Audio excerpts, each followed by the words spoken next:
ಕಳೆದ ಒಂದೆರಡು ವರ್ಷಗಳಿಂದ ತಣ್ಣಗಾಗಿದ್ದಂಥ ಮಲೆನಾಡಿನ ಹೆಬ್ಬಾಗಿಲು ಶಿವಮೊಗ್ಗ ಇದೀಗ ಮತ್ತೆ ಪ್ರಕ್ಷುಬ್ಧಗೊಂಡಿದೆ. ಎದುರಾಳಿ ಗ್ಯಾಂಗ್ ಅಂದ್ರೆ ರೌಡಿ ಶೀಟರ್ ಒಬ್ಬನನ್ನ ಎದುರಾಳಿ ಗ್ಯಾಂಗ್ ಬರ್ಬರವಾಗಿ ಕೊಲೆ ಮಾಡಿದೆ. ಅಷ್ಟಕ್ಕೂ ಈ ಕೊಲೆಗೆ ಕಾರಣವೇನು? ಇಲ್ಲಿದೆ ಡೀಟೇಲ್ಸ್. ಶಿವಮೊಗ್ಗ ನಗರದಲ್ಲಿ ಮತ್ತೆ ರಕ್ತದೋಕುಳಿ. ಗ್ಯಾಂಗ್ ವಾರ್ಗೆ ರೌಡಿ ಶೀಟರ್ ಬರ್ಬರ ಹತ್ಯೆ. ಮುಖ ಗುರುತು ಸಿಗದಂತೆ ಕೊಚ್ಚಿ ಕೊಲೆ. ಹೌದು, ಶಿವಮೊಗ್ಗ ನಗರದಲ್ಲಿ ಮತ್ತೆ ರಕ್ತದೋಕುಳಿ ಹರಿದಿದೆ.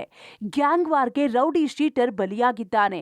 ಶಿವಮೊಗ್ಗದ ಗಾಂಧಿ ಬಜಾರ್ನ 1ನೇ ಕ್ರಾಸ್ನ ಕರಿದೇವರ ಕೇರಿಯಲ್ಲಿ ರೌಡಿ ಶೀಟರ್ ಇಸ್ಪಿಟ್ ಗ್ಲಾಂಬರ್ ನರಸಿಂಹ ಹತ್ಯೆಯಾಗಿದ್ದಾನೆ. ಗೋವಿಂದಪುರ ಆಶ್ರಯ ಬಡಾವಣೆ ನಿವಾಸಿಯಾದ ರೌಡಿ ಶೀಟರ್ ನರಸಿಂಹನನ್ನ ಎದುರಾಳಿ ಗ್ಯಾಂಗ್ ಮಾರಕಾಸ್ತ್ರಗಳಿಂದ ಕೊಚ್ಚಿ ಕೊಲೆ ಮಾಡಿದೆ.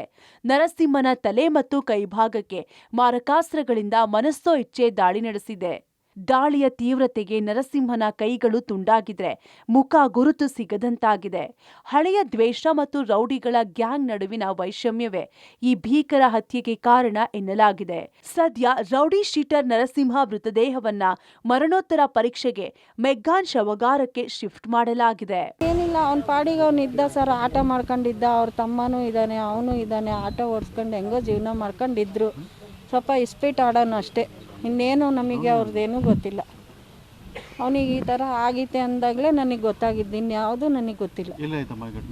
ಅಲ್ಲೆಲ್ಲ ಮಾರ್ಕೆಟಲ್ಲಿ ಆಗಿತ್ತಂತೆ ಅಂತ ಹೇಳಿದ್ರು. ನನಗೆ ಅಷ್ಟೇ ಗೊತ್ತು. ಏನಂತ ದ್ವೇಷ ಮಾಡಿದ್ನೋ ನಮಗಂತೂ ಗೊತ್ತಿಲ್ಲ ಸರ್. ಅವನಿಗೆ ಯಾಕೆ ಹೊಡೆದಾಕ್ತರು ಏನು ಎಂಥದ್ದು ನಮಗೆ ಗೊತ್ತಿಲ್ಲ. ತುಂಬ ಬೇಜಾರಾಗ್ತೈತೆ ಸರ್, ನಮಗೆ ಕೇಳೋಕ್ಕೇ ಬೇಜಾರಾಗ್ತೈತೆ. ನನ್ನ ಮಗಳು ಇನ್ನು ಹೆಂಗಾಗಿರ್ಬೋದು, ಮುಖ ನೋಡೋಣ ಅಂದ್ರೂ ಬಿಡ್ತಾ ಇಲ್ಲ. ಸುಮ್ಮನೆ ಹೊಡೆದಾಕ್ಯಾರ, ಅವ್ರಿಗೆ ಶಿಕ್ಷೆ ಆಗಲೇಬೇಕು. ಮಕ್ಕಳು ಅನಾಥ ಮಾಡೋದ್ನಲ್ಲ, ನಾನು ಸಾಕ್ತೀನಿ, ನಾನು ಮಾಡ್ತೀನಿ ಅಂತೇಳಿ ಕರ್ಕೊಂಡೋಗಿ ಈಗ 15 ವರ್ಷ ಆಯ್ತು. ನಮ್ಮ ಅಣ್ಣನ ಮಗ ಸರ್, ಅವ್ನ ಮದುವೆಗಿದ್ವಿ ಏನೂ ಆಗಿಲ್ಲ. ಈಗ ಒಂದು 10-15 ವರ್ಷದಿಂದ ನಮ್ಮ ತಂಗಿ ಮಗಳ ಮನೆಗಿದ್ದ ಅಷ್ಟೇ. ಅವನು ಆಟ ಹೊಡ್ಕೊಂಡು ಇಸ್ಪೀಟ್ ಆಡ್ಕೊಂಡು ಇದ್ದ ಅಷ್ಟೇ ಗೊತ್ತು ಸರ್. ನಮಗೆ ಇನ್ನೇನು ಗೊತ್ತಿಲ್ಲ. ಮನೆಗೊಂದು 2 ತಿಂಗಳಿಂದ ಹೋಗಿ ಮಾತಾಡ್ಸ್ಕೊಂಬಂದಿದ್ದೆ ಸರ್. ಹತ್ಯೆಯಾದ ರೌಡಿ ಶೀಟರ್ ಪತ್ನಿ ಸ್ನೇಹ ಕೋಟೆ ಪೊಲೀಸ್ ಠಾಣೆಗೆ ದೂರು ನೀಡಿದ್ದಾರೆ. ರೌಡಿಗಳ ಗ್ಯಾಂಗ್ ನಡುವಿನ ವೈಷಮ್ಯವೇ ಕಾರಣ.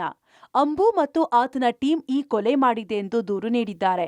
ಆರೋಪಿಗಳ ಪತ್ತೆಗೆ 3 ಪ್ರತ್ಯೇಕ ತಂಡ ರಚನೆ ಮಾಡಲಾಗಿದ್ದು, ಸದ್ಯದಲ್ಲೇ ಎಲ್ಲರನ್ನೂ ಬಂಧಿಸುತ್ತೇವೆ ಎಂದು ಎಎಸ್ಪಿ ಕಾರ್ಯಪ್ಪ ಪ್ರತಿಕ್ರಿಯಿಸಿದ್ದಾರೆ.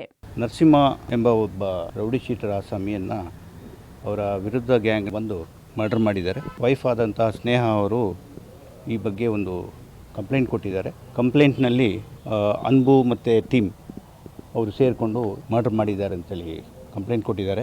ಕಂಪ್ಲೇಂಟ್ನ ನಾವು ತಗೊಂಡು ತನಿಖೆಯನ್ನು ಪ್ರಾರಂಭಿಸಿದ್ದೀವಿ. 3 ಟೀಮ್ ಮಾಡಿ ಆರೋಪಿಗಳನ್ನ ಪತ್ತೆ ಹಚ್ಚಲಿಕ್ಕೆ ಎಲ್ಲ ಥರದ ಕ್ರಮಗಳನ್ನು ತಗೊಂಡಿದ್ದೀವಿ. ಆದಷ್ಟು ಬೇಗ ಆರೋಪಿಗಳನ್ನು ಪತ್ತೆ ಹಚ್ಚಿ ಯಾವುದು ಕಾರಣದಿಂದ ಇದು ಮರ್ಡರ್ ಮಾಡಿದ್ದಾರೆ ಅನ್ನೋದನ್ನು ಪತ್ತೆ ಹಚ್ತೀವಿ. ಶಿವಮೊಗ್ಗದಲ್ಲಿ ರೌಡಿಗಳ ನಡುವಿನ ಗ್ಯಾಂಗ್ ವಾರ್ ಇಂದು ನೆನ್ನೆಯದಲ್ಲ. ಹಲವು ದಶಕಗಳಿಂದಲೂ ರೌಡಿಗಳ ನಡುವೆ ಗಲಾಟೆ ನಡೆಯುತ್ತಲೇ ಇವೆ. ಅದರಂತೆ ಹಂದಿ ಅಣ್ಣ ಗ್ಯಾಂಗ್ ಹಾಗೂ ಕಾಡಾ ಕಾರ್ತಿಕ್ ಗ್ಯಾಂಗ್ ನಡುವೆ ಆಗಾಗ್ಗೆ ಗಲಾಟೆಯಾಗ್ತಿತ್ತು. ಅದರಂತೆ 2 ವರ್ಷದ ಹಿಂದೆ ಹಂದಿ ಅಣ್ಣಿಯನ್ನ ಭೀಕರವಾಗಿ ಹತ್ಯೆ ಮಾಡಲಾಗಿತ್ತು. ಇದರ ನಂತರ ಹಂದಿ ಹಣ್ಣಿಯ ಸಹಚರನಾಗಿದ್ದ ಅನಿಲ್ ಅಲಿಯಾಸ್ ಅಂಬುವನ್ನ ಕೂಡ ಬಿಡಲ್ಲ. ಆತನನ್ನ ಮುಗಿಸುವುದಾಗಿ ಇದೇ ಇಸ್ಪಿಟ್ ಗ್ಲಾಂಬರ್ ನರಸಿಂಹ ಎಲ್ಲೆಡೆ ಹೇಳಿಕೊಂಡು ಓಡಾಡುತ್ತಿದ್ದ ಎನ್ನಲಾಗಿದೆ. ಇದನ್ನೇ ನೆಪವಾಗಿಟ್ಟುಕೊಂಡ ಅಂಬು ಮತ್ತು ಟೀಮ್ ನರಸಿಂಹನಿಗೆ ಸ್ಕೆಚ್ ಹಾಕಿ ಮುಗಿಸಿದ್ದಾರೆ ಎನ್ನಲಾಗಿದೆ.